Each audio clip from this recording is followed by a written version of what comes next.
Hmm. Oh, hey, everybody. You caught me on a Friday afternoon, sitting here at my desk and planning a trip for this summer to my home state.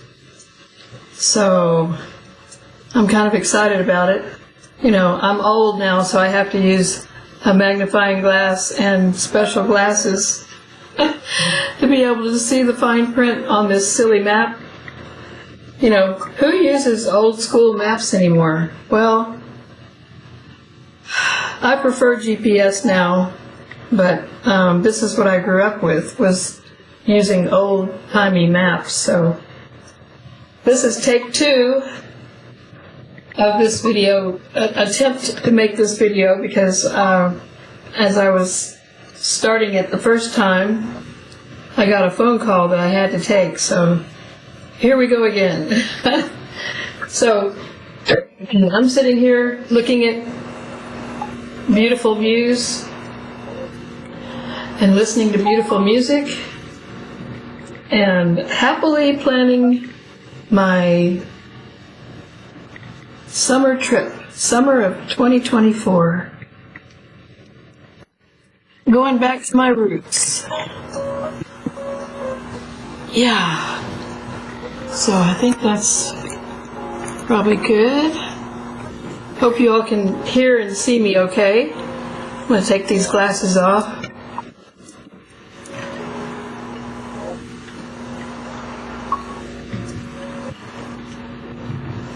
Well,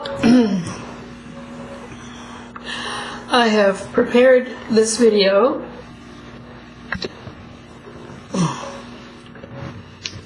for all of you, and excuse me,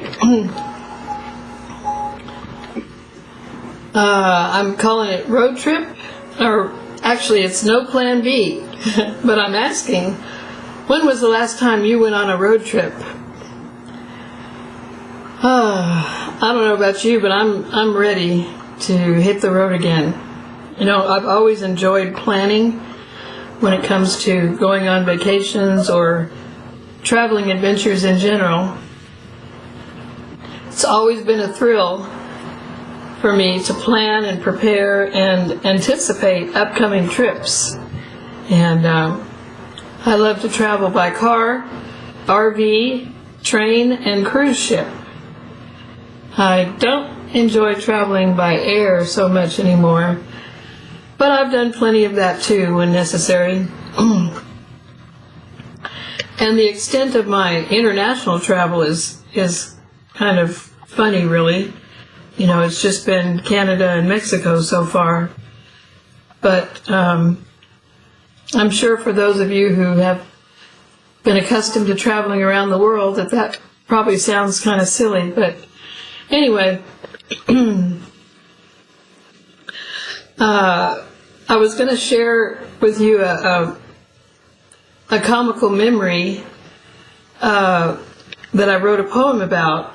It's has to do with, you know, after I obtained my driver's learner's permit when I was about 14, and I had zero sense of direction back then. My mom used to keep a giant map of the city of Houston pinned to the wall next to the landline house phone that we had in the kitchen at our house. And I lost count of the number of times that she had to guide me back home after venturing out on my own around the city. And I usually had 2 or 3 sisters in the car with me, and we were usually trying to find a mall. And I always got lost. This was long before cell phones were invented. And so every time I got lost, I had to find the nearest payphone, if any of you remember those. And they were usually located at a corner gas station. And so I'd have to insert coins and sheepishly dial my home phone number and talk to my mom. Okay, so I wrote this piece about a decade ago, and it's called Directionally Challenged, because that's what I was. And it goes something like this. They say that a map is a beautiful thing, but they've never been my friend. I understand the starting point, but I can never find the end. I turn them north, I turn them south, I turn them east and west, but they always end up crumpled in a wad upon my chest. When I was young, Mom sent me out to yonder mall with doubt I'd ever find my way without calling her to cry and shout, "I'm lost again, please help me out." She kept a map upon the wall, knowing I'd call home and squall. "Mom, I'm lost, which way to turn? I'm on the corner of oak and fern. Please tell me now, I can't discern." She'd sigh and say, "Oh, darn." She'd calmly guide me back to base, so I'd be able to save face. My sisters, who I chauffeured, know well to this day that I could never find my way.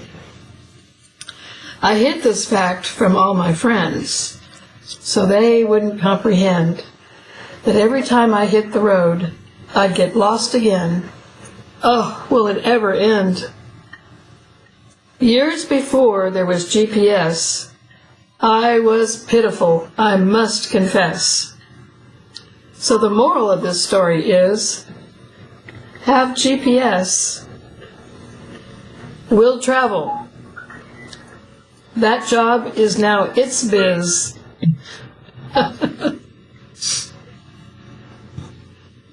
My new mindset regarding travel as it relates to my life's mission is so expansive, it honestly scares me. I sense that it will take me all over the world. Which reminds me, I need to apply for a passport ASAP. Take this hat off. I'm not used to wearing hats, and they usually don't fit me right, so.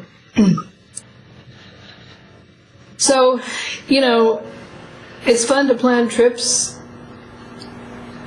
and to go on vacations and all of that. But I've been thinking lately about the road trip that we call life. Life on Earth is a journey of a different kind. We are conditioned from birth to think that we should follow society's structured and approved map when planning to be successful in life.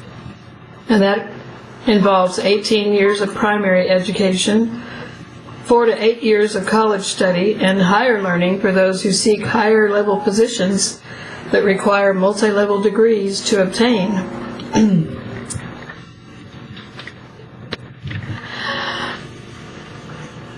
But I am a lifelong non-conformist. So I chose not to go to college right out of high school, and that's why it made sense to me to wait 10 years to enroll until I had a better idea of what I wanted to do in life. And if you think about it, life itself is truly Earth School. And, we've all come here to study, evolve, and hopefully learn lessons that benefit us in life. Part of our journey involves growing and evolving not only mentally, physically, but also spiritually. It's important for us to have a mindset of being eternal students and curious travelers. What happens when we stop learning or decide to quit learning at some point? Mental and spiritual stagnation and/or atrophy result. That's a dead end that no one deserves to experience, in my opinion. I'm going to share with you some of the milestones that have occurred in my life so that you'll have a better understanding of who I am and where I come from. So, like many of you, I graduated high school at the age of 17. I got married at almost 18 and spent the next 19 years married to my first husband. And I worked in the corporate world for 3 years in downtown Houston. Oh, joy. I had a child. I became a full-time family caregiver for my spouse, who became disabled 5 years into our marriage, and I spent the next 14 years taking care of him. I waited 10 years after high school to attend college, and I attended college 3 years as a part-time student. While I was there, I studied computer science, among other subjects. Then I dropped out of college after 3 years to serve in a domestic version of the Peace Corps under a 3-year government grant. After that, I took what I had learned up to that point and became a self-starter. I've been an entrepreneur off and on for 40 years of my life. And while living as a full-time family caregiver, which confined me to staying at home or working from home, I started several home-based computer businesses. Then I went bankrupt. Then I got divorced. And a couple years later, I remarried and was in that marriage for 25 years. During that marriage, I worked in the corporate space industry for 20 years, supporting the International Space Station program. And while I was working on the side, I took a 2-year self-paced writing course on how to get published. Later, I took another writing course and attended lots of writing workshops and joined writing groups and clubs, both online and in person. And then I proceeded to write books, blogs, essays, articles, stories, poems, and songs in my spare time. I also completed multiple personal development courses, both at work and on my own, including some online challenges. Then in 2017, I retired early from the corporate world due to high stress levels and poor health, which tend to kind of come together in a package. High stress and poor health.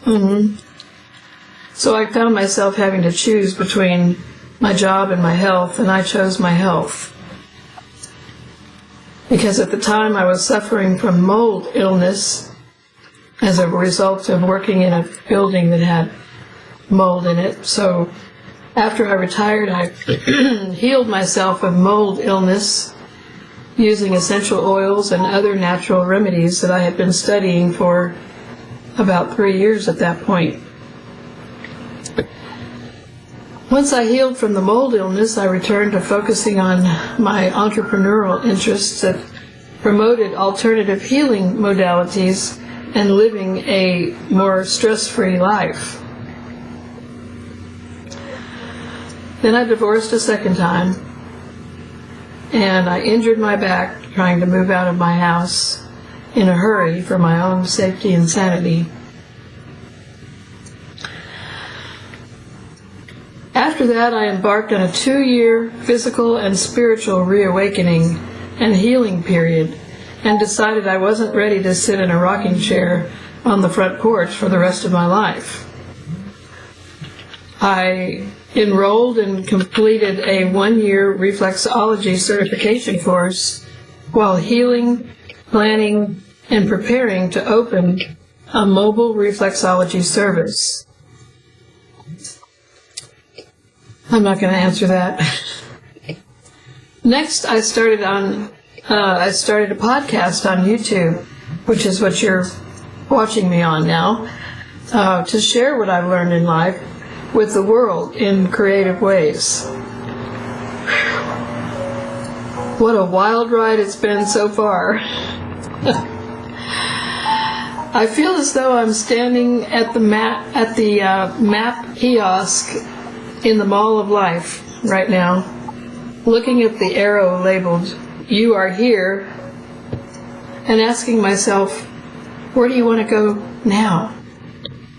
Well, I'm on the verge of living the next chapter of my life, and if there's one thing I've learned over my 64 years on this earthly road trip, it's that following society's cookie-cutter concept of what success in life should look like did not always work for me.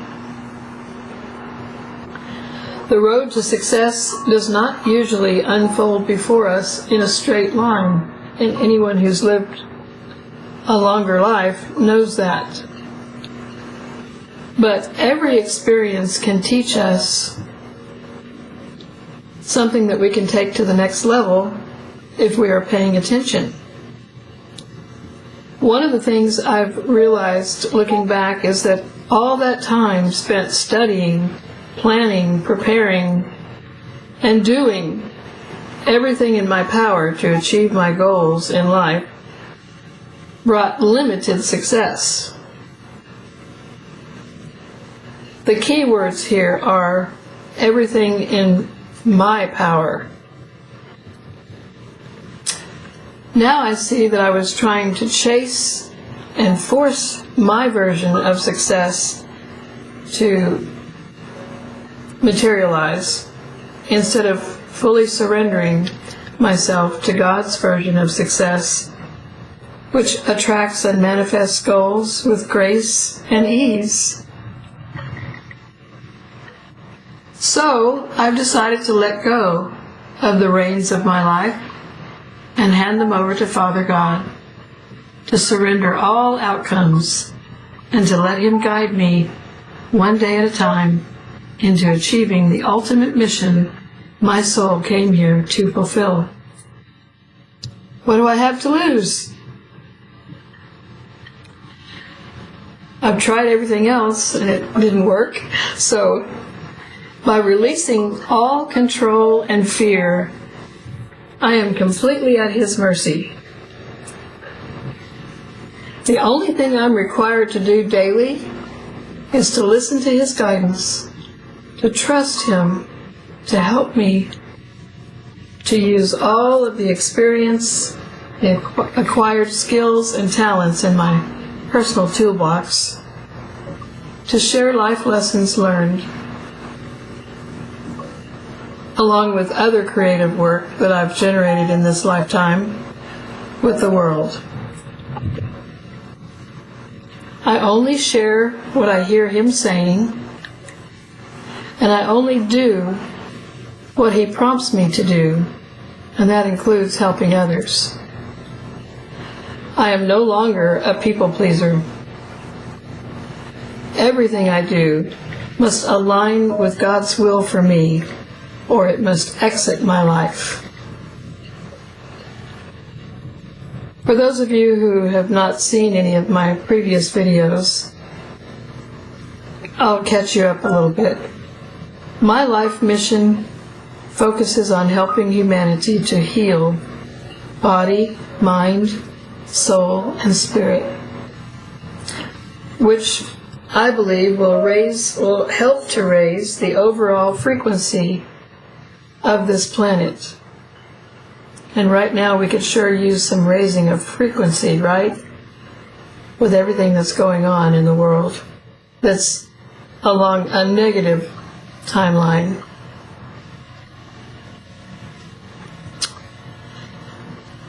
I believe that by doing what I can to help elevate the consciousness of humanity, the frequency of Earth will naturally expand. Honestly, I have no idea how this is going to turn out. Because for the first time in my life, I have truly surrendered it all, including my love of planning. My only plan for the rest of my life is to serve the Most High while traveling wherever, doing whatever, and living my life however He can use me to spread His light, love, healing, hope, and happiness with the world. It's a very freeing lifestyle indeed. Here are some of my key navigation points. I am guided solely by my Father God, my angels, my spiritual support team, and my own intuition. I am solely dependent on God for my income, provisions, and resources. Believe it or not, for the past 2 years, I have survived on my limited retirement income and savings. I have invested in myself and items that I need to reach my goals. If something is not aligned with my mission or my personal health and well-being, I do not purchase or participate in it. I have not honestly charged a dime for my personal or professional services to others, nor have I gone into debt to force my dreams to come true. While I was studying reflexology, it was legal for me to charge for my services. But I did not feel that it was ethical for me to charge anyone for my practice services as a student. So to this day, my reflexology practice is not yet legally official. I haven't even set my price charts for when I do a public launch. Still doing some research on that one. And I'm not even sure that I'm going to do that. I have plenty of other skills and talents that I will charge for, and I believe they will support my ongoing healing work and mission, because my personal moral code is motivated by loving, serving, and helping others to heal, not by making a personal profit off of healing people or helping people heal. God has always been my provider, and He has never let me down. So I focus on giving freely to others and let Him take care of my personal needs. As far as I know, Jesus never charged others for healing them, and I strive to follow His example. He used His gifts to heal others, not take from them. He said, "Freely you have received, freely give." A little side note, I do accept donations and tips, but those have been few and far between to date. Of course, hugs are always a bonus. Never expected, but always welcome. I have complete faith that God will lead and guide me to the people, the places, the plan, and the purpose that He has for me, and that He will meet all of my needs as long as I stay aligned with His perfect will for my life. And while we're on that point, I have set my intention firmly that I will not be swayed from my mission by the temptations inherent in any new spiritual levels or gifts achieved, nor the new devils that will always come along to attack and oppose those levels and gifts. I will bend when needed, but I will not break. In short, the popular catchphrase, new levels, new devils, does not intimidate me. I'm patient. I'm not in a hurry because I'm operating on God's eternal timetable for everything from this point forward, and His timing is always perfect. To borrow a tagline from a favorite online advisor, if God hired me, who's going to fire me? My new belief is that whatever blessings are meant for me in this life, they'll find me when the time is right. I know that if it was meant for me, no one can take it from me. God has my back. I don't have to struggle or strive to make things happen. I can relax and just live my life in a joyful place.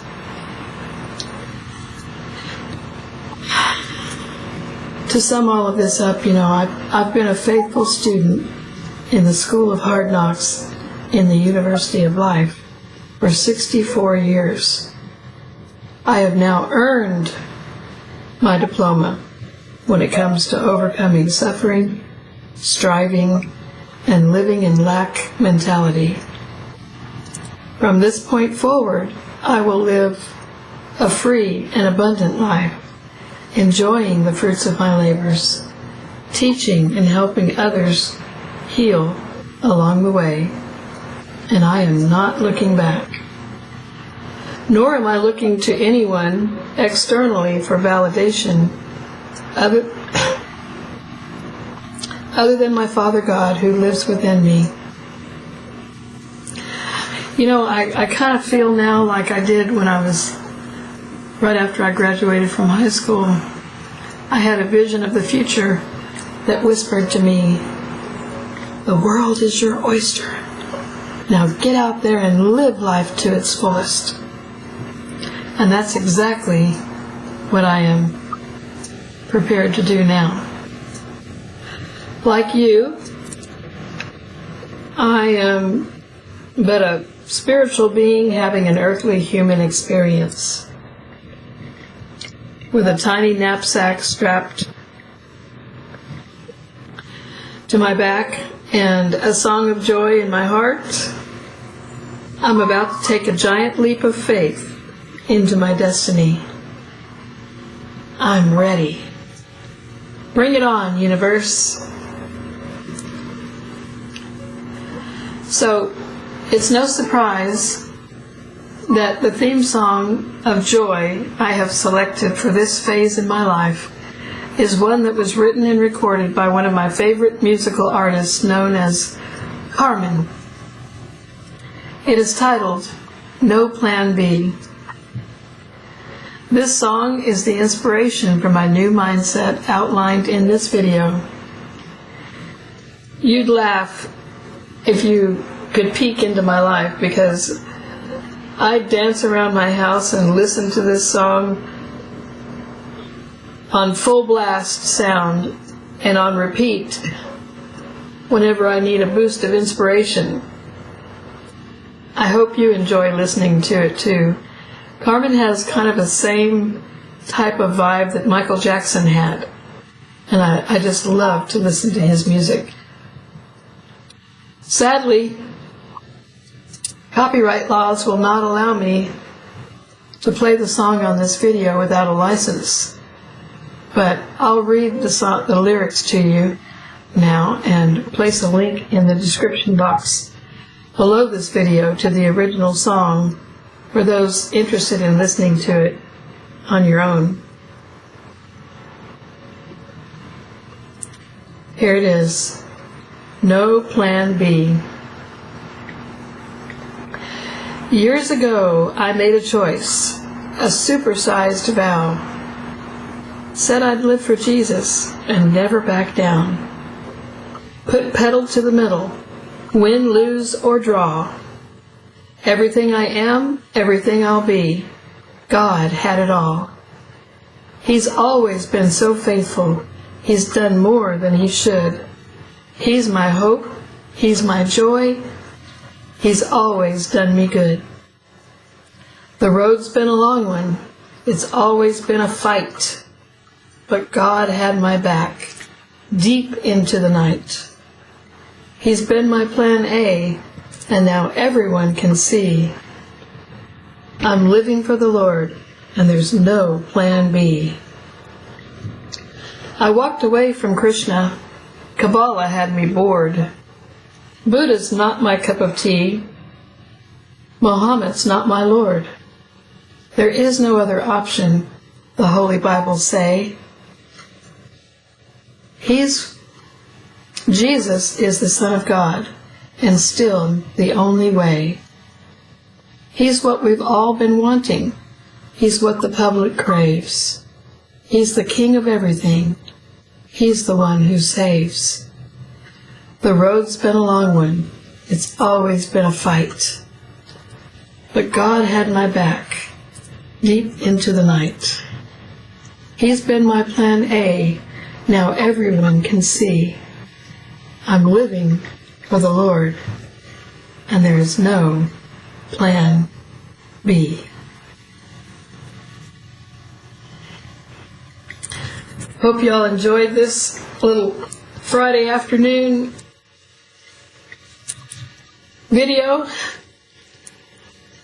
Whatever day it is where you are, or whatever time of day, morning, noon, or night. And I hope that you've picked up something during this video that has helped you to kind of think about these topics. And, maybe you can apply some of these ideas in your own life. And so I am going to leave it there.